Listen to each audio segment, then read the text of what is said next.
Welcome friends, followers and Easter egg hunters alike to this Easter special, which is cracking and covering the secrets and Easter eggs from one of the most requested titles, that is The Legend of Zelda Ocarina of Time. Welcome everyone to the home of finding sweet chocolate Easter eggs within our video games. Well, okay, perhaps not chocolate ones, but it's as good as having and finding the real thing, but just on a different level, as this is the Easter egg hunter.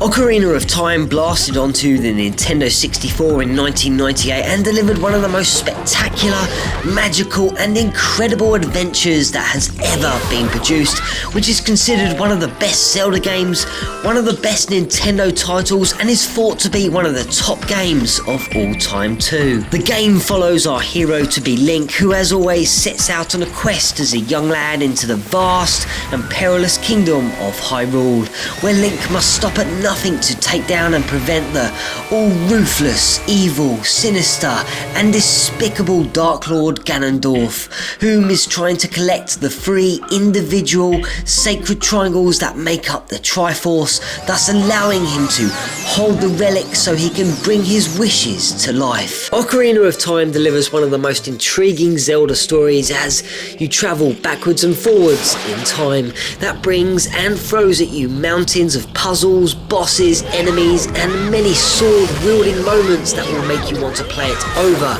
and over again. And with this title comes some very cool and interesting Easter eggs, so as always, let's check them out. Number 1. Easing us into this instalment, we are looking in upon a highly debated topic that covers this very drawing that has been carved upon Link's treehouse, depicting what seems to be Link with his fairy battling perhaps Ganondorf, but it is said to be more than likely King Dodongo due to the similarities in the appearance. Also, according to ZeldaWiki.org, there has been talk that this could be a crossover between The Legend of Zelda and Godzilla, but for now I am personally going with the Dodongo theory.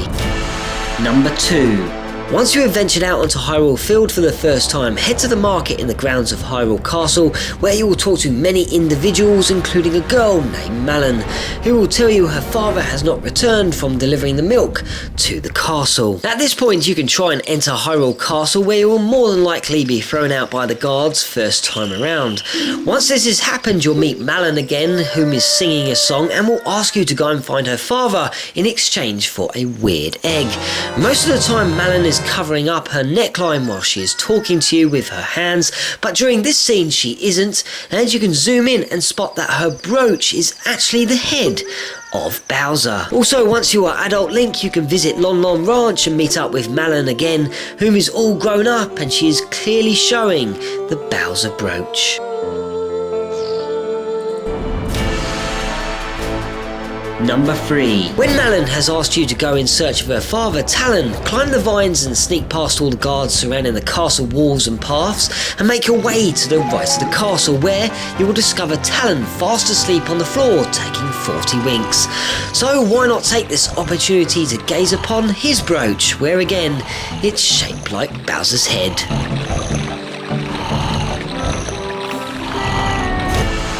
Number 4. Again, I'm going to look in on Talon, as he is the man in charge of Lon Lon Ranch. Helping him out on the ranch is also a chap named Ingo, and if you put these two great characters together, you will notice that their appearance and detailing is heavily based on Mario and Luigi.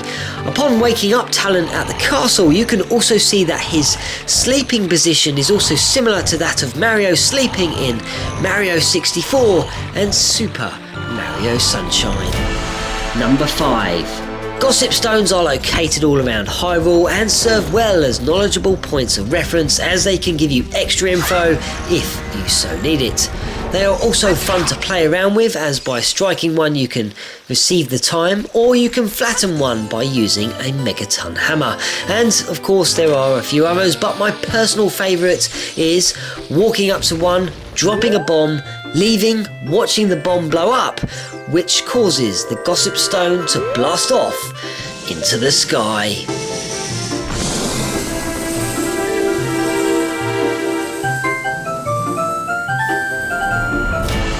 Number 6. Next up, we are heading to the Lakeside Laboratory found within Lake Hylia, which rests southwest of Lon Lon Ranch, where here you will meet the lake scientist.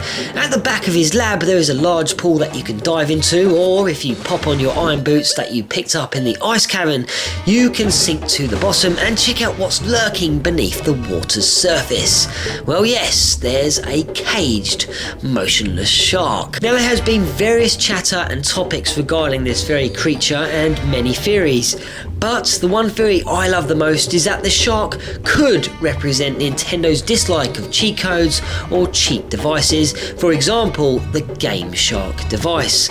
Even if this is not the answer or the shark means nothing at all, I still admire the thought process behind this intriguing theory.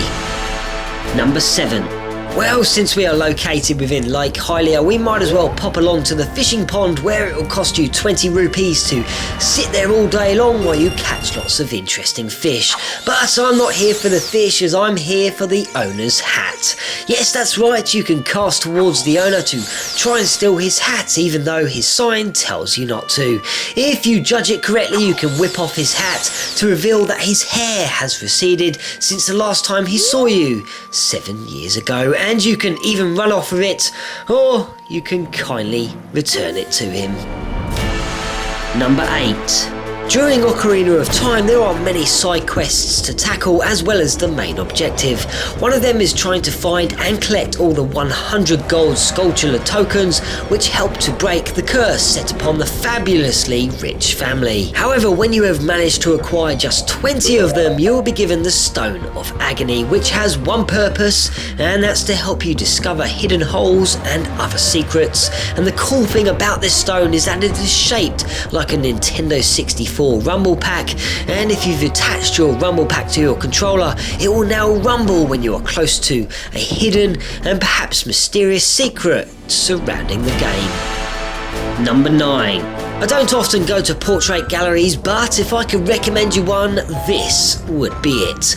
So firstly, when you head to Hyrule Castle for the first time, you'll have to break in and sneak past all the guards that are waiting to march you back to the main gates. Once you have successfully manoeuvred around, your path takes you onto the castle courtyard, where Zelda is waiting to engage with you. But before doing that, why not take some time out to study the window to the right, where you can peer in on at the portraits of Yoshi or Yoshi, Princess Peach, Mario, Luigi and Bowser. And if you strike the window with your slingshot, you will also be rewarded with a red rupee. If you hit the window on the opposite side, the guard inside will tell you to stop causing trouble and then will launch a bomb out of the window at you.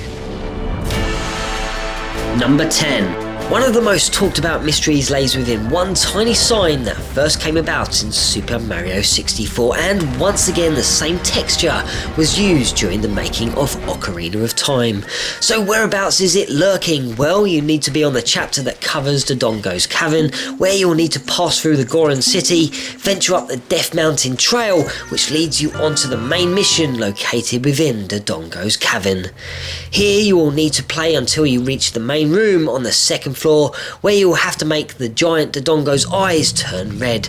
As you enter this very room, you will see the sign straight in front of you, and for those of you that may have missed my Super Mario 64 episode, here is what I had to say about this mysterious sign. Now this has been the very subject of discussion for some time, as gamers have stated that it simply reads Eternal Star, and other gamers argue that it reads L is real 2401.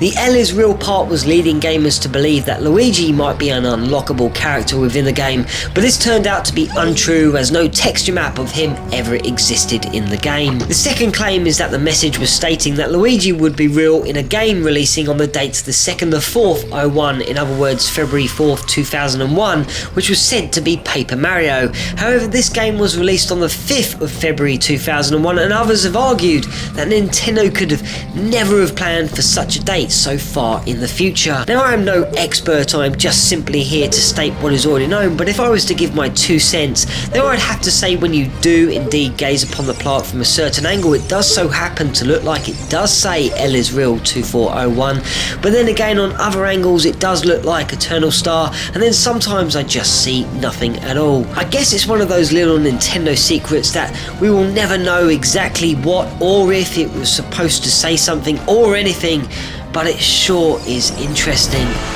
Number 11. If you are partial to using GameShark or Action Replay devices and cheats, you will know that they can unlock, change and uncover some very strange and wonderful things that are stored away within the background of our games. And thanks to one bright spark, they have unmasked that this game is hiding an R-Wing. Yes, that's right. An R-Wing from Star Fox 64 or Lilac Wars if you live in Europe or Australia. Upon entering the cheat code into the GameShark or Action Replay, which by the way can easily be googled, you will walk out of your treehouse only to be blasted upon by R-Wings. Once again, like many mysteries come theories, and this one up until a couple of years ago was finally answered as they placed them into the game to help developers copy the movements of the R-Wings so that they could create a certain boss. And with that, and as always, I will leave you to crack open these eggs, secrets and interesting topics. And so until next time, I wish you a happy Easter, as this is the Easter Egg Hunter eating chocolate.